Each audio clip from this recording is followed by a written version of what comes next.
Welcome everybody to another 144 analytics video where it's an educational video and we keep emphasizing that. And what I'm trying to do here is just give you some of my now 50 years of experience in following these retracements and being a technical analyst.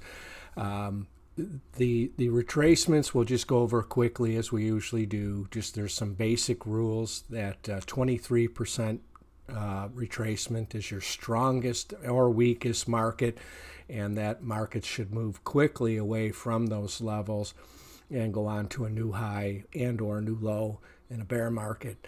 38% is the golden rule, and that's the one that any market that's going to continue its trend will stay under 38 or above 38%. We're going to show you a lot of these here today. We're going over a lot of markets, so really should be done in a couple videos, but we're just going to try and go quickly because we've done past videos and you can always go back to those and to get a better understanding of what we're saying and what we're doing. 61.8 usually is a market that can send you 61.8 of where it just came from, usually in a non-trending market, but bigger moves back and forth. And the 78.6, one of the ones I like the most, is because you can get some really big moves when they do react from these levels. And that is that it's a move that also creates big swings that go through a lot of the other retracements on the way from 78.6 to 78.6. And there are also a lot of times where the bull markets end and where they start. So we're going to show you all of that today. We're going to go quick, but as saying this is an educational video, we would hope that you would have your charts up at the same time while you're viewing this video. You can pause the video. You can check what I'm saying. You can go back to these levels. I'm not going to go back and show you exactly where that point was. I'll tell you what it was, but just that you'll so you can check it all. I mean, there's no fudge in this stuff. It's legit. It's what the markets turn at. And if you see this video and you can't come away with that same feeling, I don't know what else I could say. There's just all these points where the market's turning, and then you've got rules and guidelines. The 144 rules and guidelines give you a really good understanding of just what the potential is when a market holds and even when it doesn't. So anyway, we're going back here. We'll start with the beans, and what we've been dealing with is a sideways trending market for since the beginning of the year, but it all stopped up here at 38% back in the beginning of February, and that was back to the contract high. You can go check that one. What should happen there is it should go down to a new low, and that's what we'd watch. But as always, we're watching all the retracements on the way down. Now you can see here that once the market starts a turn, you can then start to watch the retracements the other way just to see if there is going to be a turn.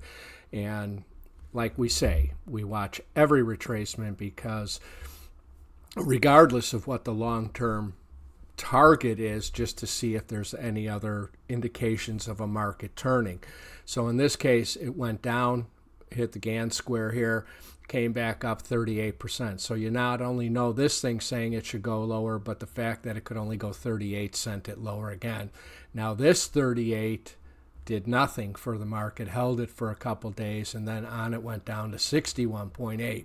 61.8 sent it up to 38. We would have been looking for 61.8, but again, watching all the retracements, we're going to watch how it reacts.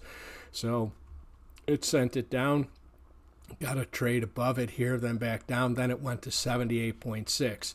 Now you can have that close below it, and sometimes you'll even see one or two, but ideally you're going to see what you see here: above it, right back below it, right back above it, right back below it, and then in this case down below it, right back above it. So now we go 61.8. We would have been looking for 61.8 on the downside, but what did the market hold? Well, again, let's go back to this 78.6. The target was 78.6 back to this high, which it eventually hit up here. But in the meantime, you went 38 back and on to a new high, as you would expect. Then with the new high, went 38. Now this 78 is telling you we're going to 78 down here. Went down to 38, held it, looked like, well, this thing could take off, and but it gets stopped at another 78% retracement here on down. Right now it's under 38.2%, and that is now it's back above it. It had a few closes. It still makes it suspect. As you can see, when these things really work, it's either a spike above, right back below, and vice versa, and then they go. And then when it does this, so this will be a little more suspect on this rally, although even being back above 38% just in that rule, we would be looking for a new high.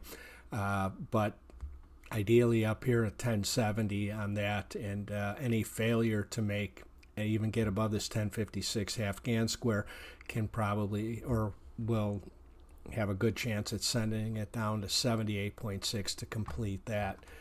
Now when we go into the corn, we have 61.8, and here's something that, like you could say, well, what was this high up here? And with the grains and the meats and even in crude oil, you get these changes in contracts so frequently that here, on the May contract, which was one of the front month at that time, hit 61.8 above, back below it, and then completed the 61 to 61.8 retracement.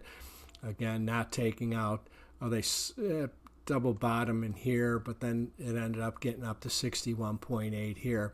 Ideally, let's go back to the July.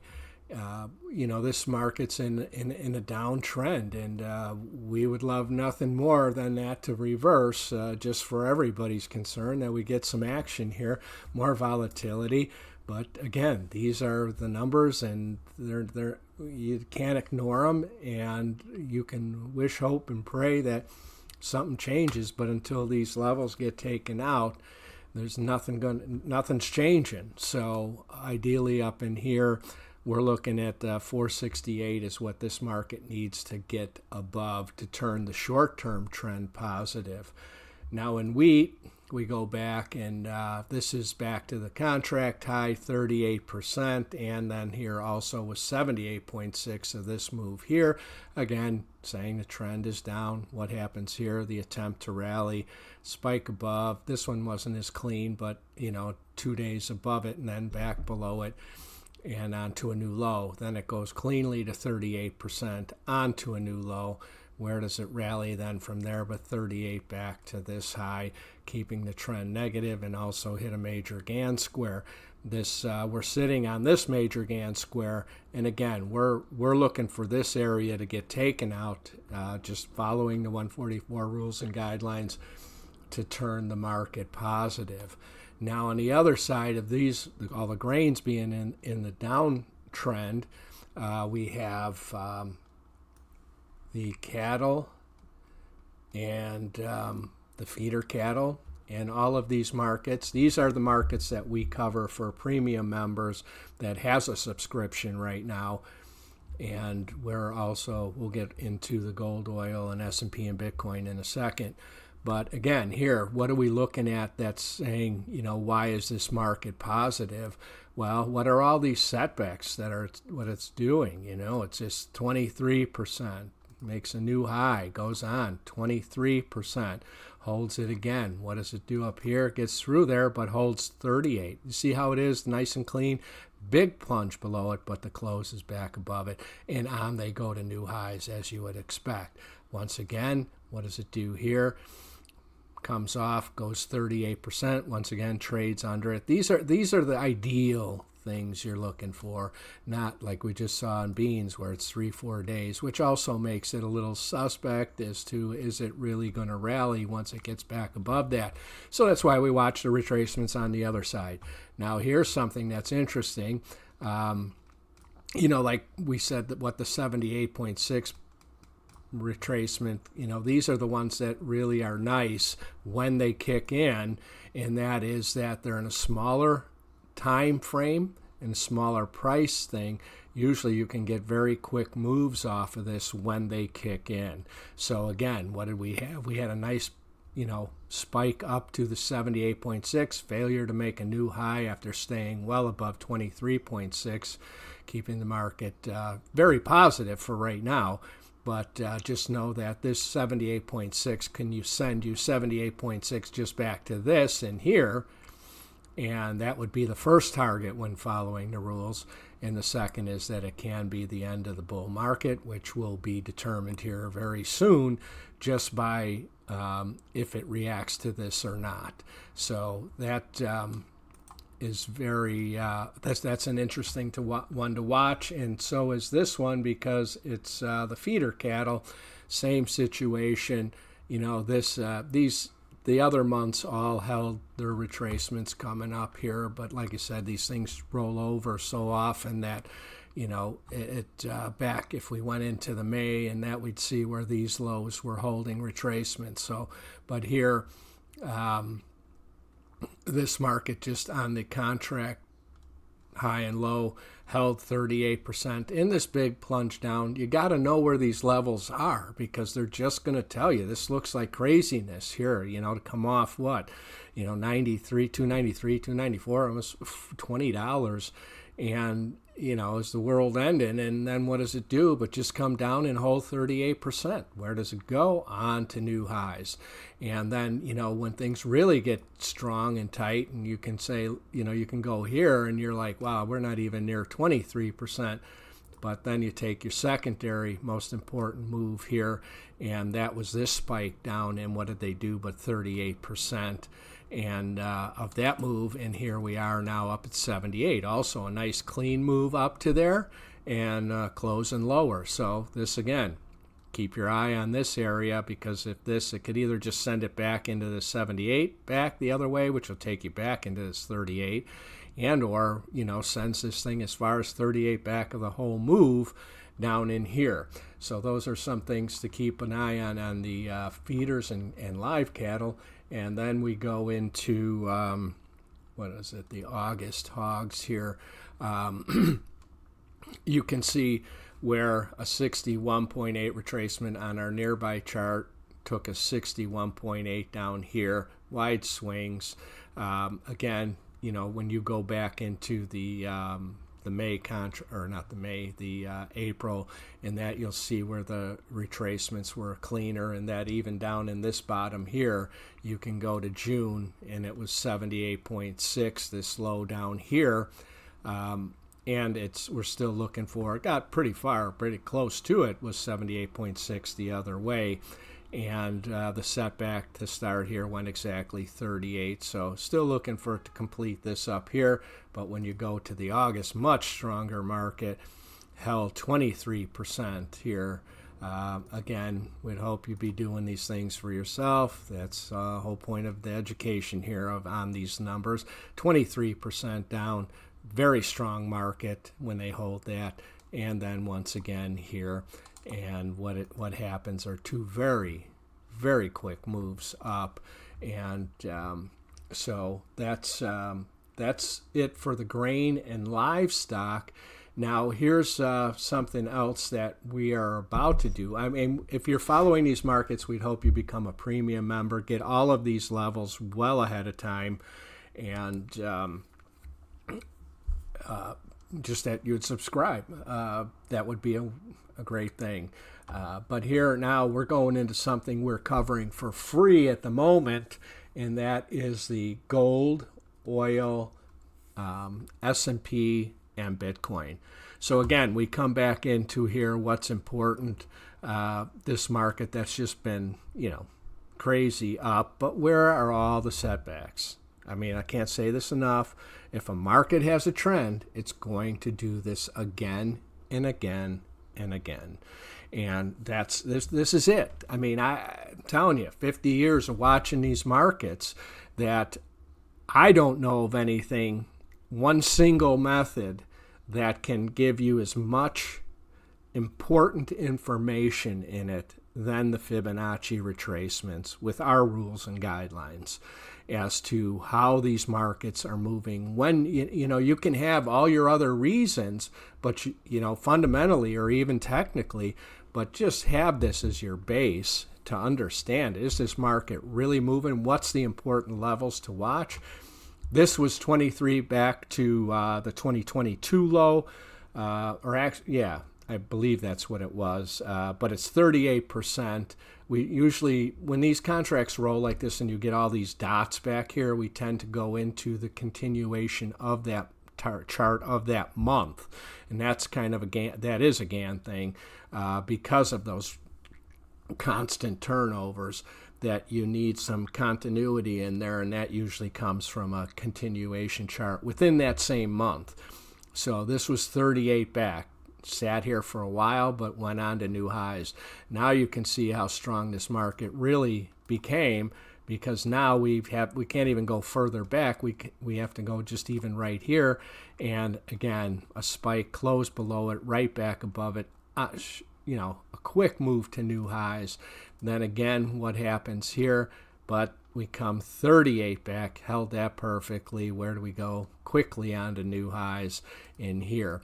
So now, other than it being that we only have our major Gann squares above, when you get into all-time high territory, so there's no retracement up above. So all we do is start to watch what's happening underneath.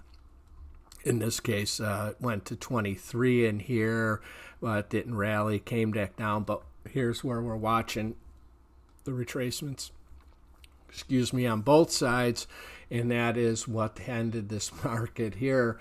And again, why I like this 78.6. You can see the movement that happens when you get a turn. When you fail to make that new high, this is just so important. I mean, this is, like I say, one of my favorite, because when it kicks in, you get some good moves away from it.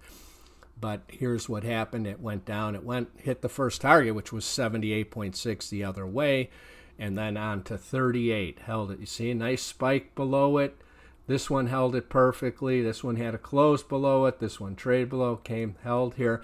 I mean, just look at these are the levels. They're not put in afterwards. They're there before any of this happens. Once you have your high, once you have your low, you find them, know where they are. So this thing saying we should be going for new highs, but the first rally took it to 61.8. That set it back. We were looking for 61.8 here. We got a slight close above it, back below it yesterday, and here we are. So we still could take this thing down to 32.44. And there's movements within movements here. And so while 38 is still telling us we should go for new highs, we can't ignore the numbers in between. And if this thing happens to spike up here again to the 78.6, which is also a major Gann square, we could see this market come off sharply again. A failure to hold this level down here, we're looking at longer term levels. This is back to 2022, 23%. And this is 38%, which would be a likely target if this market truly tops out in here, to look for 38%. It's just kind of what happens. Now, just going back to Bitcoin, here's one that, this has been obviously a dynamic market, and if you just even go back in here to 2022's low, you can just see each of these setbacks was hitting 38%, went on to a new high. These are all so minor compared to what the heck's going on today. And again, 38%, on it goes, new high, comes back, 38%. Then 23 couldn't even get back to 38%. Then we start to get into these big moves, and then this was the all-time high at the time. And when you go back to that, you can see here that this was 38% back to the 2022 low. Back here last year, August of last year, spikes down under 38%, comes back, tests it again. And geez, where did we go? 52, we doubled this thing, more than doubled it. just by holding that. And now our latest one was, and there's all kinds of retracements in between here, but we've gone over those in other videos, and I'm just trying to show you the importance of what these big levels are at and why they're so important, especially the 38, to keep a long-term trend positive. And here you go, what was the last bottom but held well above, $2,000, well, $1,000 up above what was our long-term swing point of 38.2, and here we go on to new all-time highs. We will be watching now, they're right here, 23%. We'll watch all of these retracements on the way back down, and then also any rally up into here that failed to make a new high to 78. Keep your eye on that as well. And right now it's holding 23%, which means we should be going for new highs at this point. Now, the last one here is the S&P. And now this is where it's so important as to, again, what's the trend, where's it going? And we can just take this market back to the low in 2022. And, here we go, 38% back. We did have a couple below it, but once it got back above it, the target is new all-time highs. So you can see here just these are all the setbacks I'm trying to show you that are happening that have any real magnitude. And this one here could only go 23%, again, spike under it, right back above it, on to new highs. Then what does it do here? But now to the 2022 low, it's 23% when we hit down here, and then back to that low I just showed you, it was 38%. So a spike down below it, hit 38 perfectly, close above it, on to new highs. Then a 38 to this, 23 to this, 23, 23. Then we got into our major Gann square cluster, which is where we were calling for the top because of just these big major Gann squares up here. It took a long time, but as you can see, it finally took effect. But what did it do? Back to the 2022 low, it went 23%. And then, excuse me, the rally there on the June chart itself went exactly 38 back. Even though this number should have sent this thing on to new highs, we're not ignoring all the other numbers, and only 38%. Then it went to 22, it went 38%, had a big closes below it. But again, knowing where everything is, and this is just the amazing thing, that, this spike down, the world's ending, we all know why it went there, but why did we get such a big rally out of it? Yeah, you can say the news, whatever, but here's what should have happened from this 23.6 to the 2009 low, probably the most important low that we can go back to right now. And just look at this. It was 23. So what does 23 tell us? We should move quickly to a new high. And what followed. So it's like all this insanity happens afterwards, but this was telling you by holding this level that quicker moves can happen from a 23.6 retracement. And this is where this market went. Now, we're going to be doing this. You can sign up, and I hope you do for this. We're giving a free weekly update on gold, oil, S&P, and Bitcoin. We're going to be adding in some stocks that pertain to the gold, oil occasionally when we go for a subscription-based thing. But right now you can get it all. There's one other thing I wanted to show you, which I just thought was so incredible, and it goes to Doge and the cryptocurrency. All right. Now, again, what's crazier than all of this? And then we go back to a spike above the 23% back to the all-time high, comes down, should be going for a new low, hit 61.8, could only get up to 38.6, 38.6 down to 78.6, and this is where the bull market started. Where does it end up here? But 61.8 to the all-time high, comes back to 38, had a big spike below it, but closed above it, and then goes 61 to start, back to 61.8 following the 144 rule. Then where does it top out? Again, a secondary one after the 61.8, but 78.6. And like I keep saying, some of the quickest moves happen from those down to 61.8. Next rally could only go 23.6. Then all the way back to 78.6. So of this whole move here. So can this be the next base here? We'll see. But right now, it couldn't even get through 38%. So this is telling us we should still go for a new low. And we'll watch this 78 here to see if the, 178 is telling us we should be looking for 78.6 the other way. And again, if we hold this, if they take it down to here, fail to make the new low at a 78.6 retracement, look for a quick move rallying. So all we're trying to do is show you just how important these things are. We're not making these levels up. They are what they are. You can retrace them everywhere. But I don't know anything in all my years of experience that can give you as much information using one single simple set of guidelines as to how the market trades. So we'd ask that you sign up for our free weekly updates for now. If you trade grains and livestock, please sign up for that as a premium member to get all those levels ahead of time. If you like these videos, please subscribe, give us a thumbs up, and we'll continue doing these videos as long as we can. So until then, good trading.